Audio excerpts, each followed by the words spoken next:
غلبہ اور عزت توحید ہی کے لیے ہے. شرک ذلت والا ہے، توحید عزت والی ہے. آج بھی آپ دیکھیے لوگوں کی عقلوں پہ حیرت ہوتی ہے کہ اپنی ہی بنائی ہوئی مشینوں کو پوج رہے ہیں.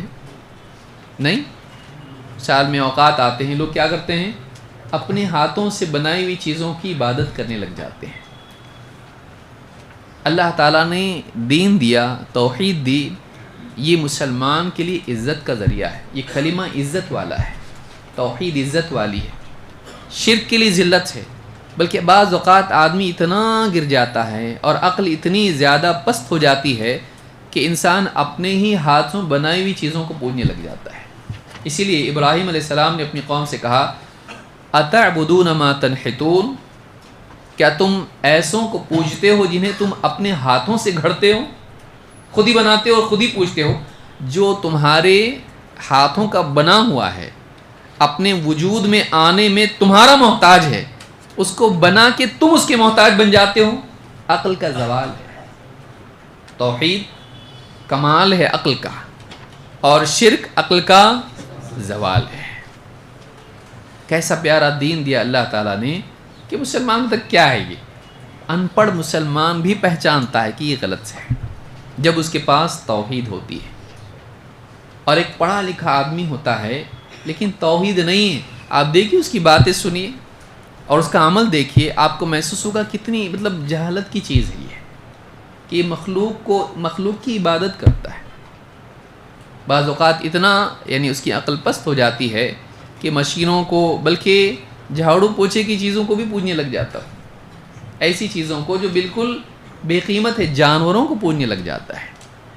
تو اللہ تعالیٰ نے دین ایسا دیا ہے جس میں انسان مخلوق کی عبادت سے نکل کر خالق کی عبادت کرنے والا بنتا ہے. یہ عقل کا کمال ہے، یہ عزت کی چیز ہے.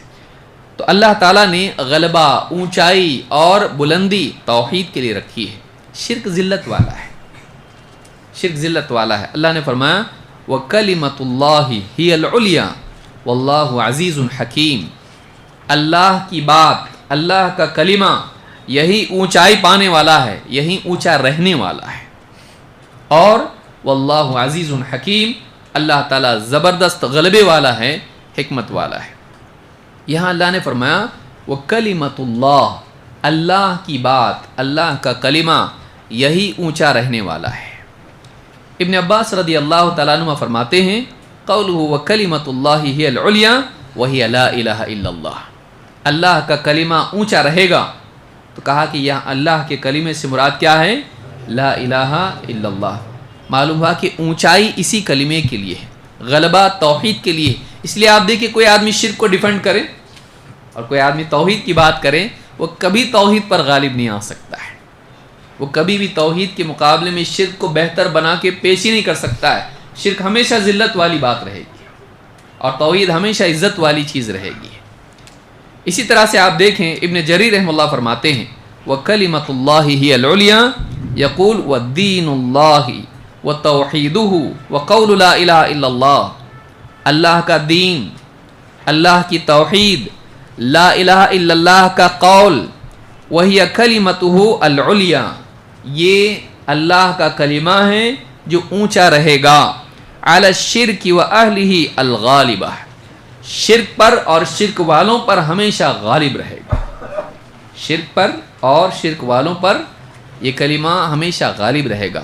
آپ کبھی بھی ڈیبیٹ میں دیکھ لیں، ایک شرک کا دفاع کرنے والا، ایک توحید کی بات کرنے والا، اس کی بات دمدار رہے گی اور اس کی بات ہمیشہ غالب رہے گی. شرک کبھی غالب نہیں آ سکتا ہے.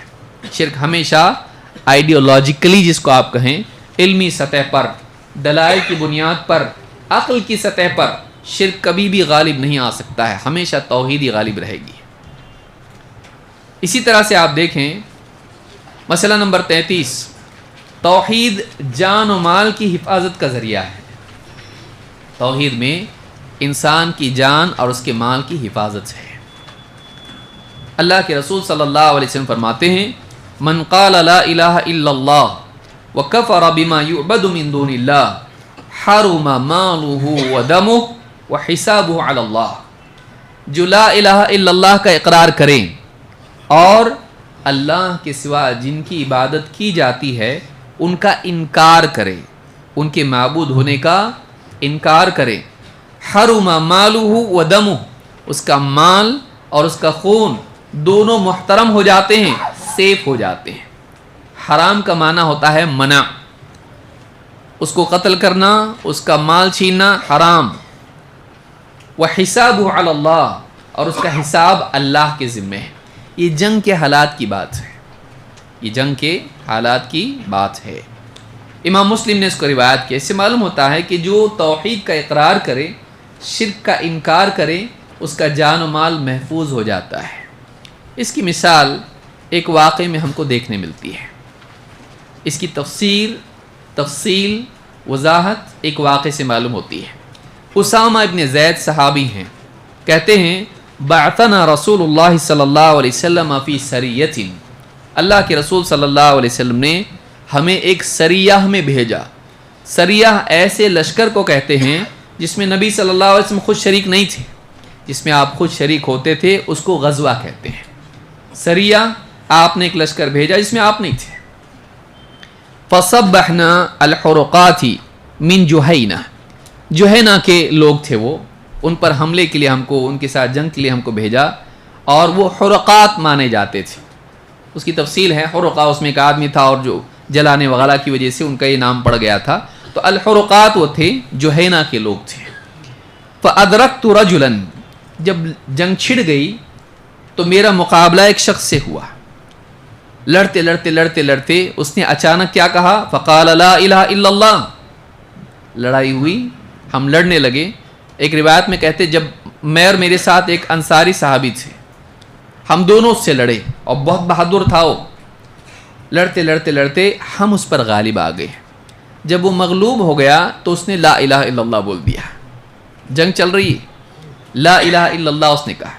کہتے میرا ساتھی جو تھا انصاری، انہوں نے تو ہتھیار روک لیا، لیکن میں نے اس کو، کہتے ہیں فطعنتہ، میں نے اس کو برچھی اس کے سینے میں گھونپ دی، مار ڈالا اس کو میں نے، دشمن کا آدمی ہے، میں نے مار ڈالا۔ اس نے لا الہ الا اللہ کہا، پھر بھی میں نے اس کو قتل کر دیا۔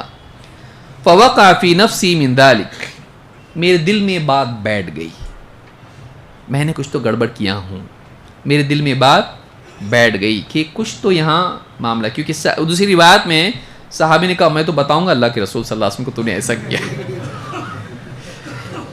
اور بتایا بھی انہوں نے۔ تو کہا کہ یہ بات میرے جی میں بیٹھ گئی۔ فذکرتہ للنبی صلی اللہ علیہ وسلم، تو میں نے اس کا تذکرہ نبی صلی اللہ علیہ وسلم سے کیا۔ ہو سکتا ہے انہوں نے پہلے بتایا، پھر انہوں نے بھی آگے پوری تفصیل بتائی۔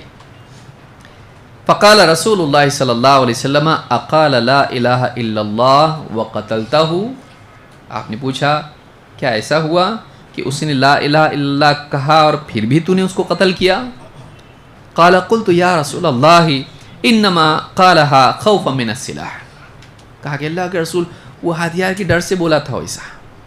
کیا کہا حضرت اسامہ نے، کیا کہا اللہ کے رسول جنگ ہو رہی تھی نا ہماری، ہم غالب آئے اس کے اوپر، ہتھیار کے ڈر سے بولا لا الہ الا اللہ، پہلے نہیں بولا تھا، وہ مغلوب ہو گیا تو بول دیا اس نے، تو ڈر کے بولا ہے وہ۔ آپ نے فرمایا قال افلا شققت عن قلبه حتى تعلم اقالها ام لا، آپ نے کہا تم نے اس کا سینہ چیر کے کیوں نہیں دیکھ لیا کہ واقعی ڈر کی وجہ سے بولا تھا کہ نہیں بولا تھا؟ یعنی کیا کرو گے، دل چیر کے دیکھو گے اس کا کہ اس کی نیت کیا ہے، نیت اللہ جانتا ہے۔ تو اس نے جو لا الہ الا اللہ کا اقرار کیا، تو نے اس کا سینہ چیر کے کیوں نہیں دیکھ لیا، ویریفائی کیوں نہیں کر لیا کہ واقعی اس نے ڈر سے بولا تھا یا واقعی سچے دل سے بولا تھا؟ سینہ بھی تو چیر کے دیکھنا چاہیے تھا۔ ڈانٹ کے طور پر آپ نے کہا تجھے کیا معلوم، تو کیسے بول رہا ہے کہ ڈر کے بولا ہو، تجھے نہیں معلوم، تو نے سینہ چیر کے دیکھا تھا اس کا۔ افلا شققت عن قلبه حتى تعلم اقالها ام لا فما زال يكررها، نبی صلی اللہ علیہ وسلم بار بار یہی دہراتے رہے۔ ایک روایت میں آپ بار بار کہتے رہے لا الہ الا اللہ بولنے کے بعد بھی مار ڈالا اس کو، لا الہ الا اللہ کہنے کے بعد بھی تو نے مار ڈالا اس کو۔ کہتے بار یہ آپ کہتے رہے حتی تمنیت انی اسلمت یومئذ، یہاں تک کہ میرے دل میں تمنا پیدا ہونے لگی کاش کہ میں آج ہی مسلمان ہوا ہوتا، کاش کہ میں آج مسلمان ہوا ہوتا تو میرا پچھلا جو معاملہ ہے وہ کلین ہو جاتا، کیونکہ اسلام میں آنے کے بعد آدمی کے پچھلے سارے گناہ معاف ہو جاتے ہیں. تو میرے ریکارڈ میں اسلام کے بعد وہ چیز نہیں رہتی، میری فائل میں وہ کیس نہیں رہتا کہ میں نے کلمہ پڑھنے کے بعد بھی مار ڈالا اس کو. تو تمنا کرنے لگے کاش کہ میں آج مسلمان ہوا ہوتا. تو یہ حدیث بتاتی، اس حدیث کو امام البخاری مسلم دونوں نے روایت کیا ہے. پچھلی حدیث میں جو بات آئی تھی یہ حدیث اس کی وضاحت کرتی ہے کہ چاہے جنگ کا میدان ہو، اس میدان میں آدمی لا الہ الا اللہ کا اقرار کریں، اس کی جان اور اس کا مال سیف ہو جاتا ہے. اب اس کو قتل نہیں کر سکتے، اس کو قتل کر کے اس کا مال غنیمت نہیں بنا سکتے، اس کو چھوڑنا پڑے گا. اب اس کے دل میں کیا ہے؟ سچ مچ میں لا الہ الا اللہ بولا یا جان بچانے کے لیے بولا، وَحِسَابُهُ عَلَى اللَّهِ، اس کا حساب اللہ کے ذمہ ہے. تو اس حدیث سے بات معلوم ہوتی ہے کہ یہ کلمہ اتنا عظیم کلمہ ہے کہ جنگ کے میدان میں بھی اگر کوئی آدمی بول دے تو اس کی جان محفوظ ہو جاتی ہے، اس کو بینیفٹ آف ڈاؤٹ دیا جاتا ہے. ہو سکتا ہے سچ مچ میں کہا، ہو سکتا ہے جھوٹ کہا، آپ کو کیا معلوم؟ تو آپ کو اس کے ظاہر کو قبول کرنا پڑے گا. تو اس حدیث سے بات معلوم ہوتی ہے کہ یہ حفاظت والا کلمہ ہے کہ ایک انسان جب اس کا اقرار کرے اس کی جان و مال محفوظ ہو جاتی ہے. نمبر 34، اہل توحید کے لیے اللہ کی طرف سے نصرت و غلبے کا وعدہ ہے. صرف یہ نہیں کہ ایک کلمہ اعلیٰ ہے، اس کلمے کے سچے اقرار کرنے والے بھی دنیا میں اللہ ان کو غلبہ دے گا اگر واقعی وہ اس کا حق ادا کریں. اسی لیے قرآن کریم میں اللہ نے فرمایا وَلَا تَهِنُوا وَلَا تَحْزَنُوا وَأَنْتُمُ الْأَعْلَوْنَ إِن كُنتُم مؤمنین. وَلَا تَهِنُوا، ہمت مت ہارو، وَلَا تَحْزَنُوا، غم مت کرو، وَأَنْتُمُ الْأَعْلَوْنَ، تم ہی غالب رہو گے، إِن كُنتُم مؤمنین، اگر تم واقعی مومن رہے، اگر تم ایمان والے پکے ایمان والے ہو تو تم ہی غالب رہو گے. معلوم ہے کہ غلبے کے لیے ایمان شرط ہے، غلبے کے لیے ایمان ضروری ہے. کمال درجے کا جب ایمان ہوگا تو اللہ غالب کرے گا. معلوم ہے کہ غالب نہیں ہے تو کہیں نہ کہیں ایمان میں کمی ہے. تو کہاں اصلاح کہاں کرنی پڑے گی؟ ایمان میں. آج لوگ بولتے ہیں نا کیا عقیدہ آپ سکھا رہے، امت کے حالات دیکھو کیسے ہیں. امت کے حالات اسی لیے ایسے ہیں کیونکہ عقیدے میں کوتاہی ہوئی ہے. پیڑ سوکھنے لگے، پتے اس کے سوکھنے لگے، کیا کرتے آپ؟ پانی کہاں دیتے؟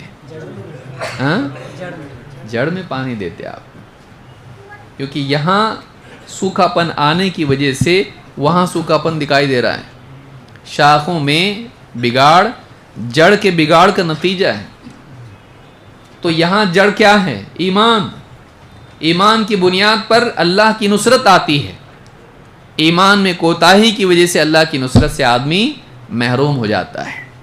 لہٰذا اگر مسلمان مغلوبیت کے حالات میں ہیں تو انہیں ضروری ہے کہ وہ اپنے ایمان کی اصلاح کریں.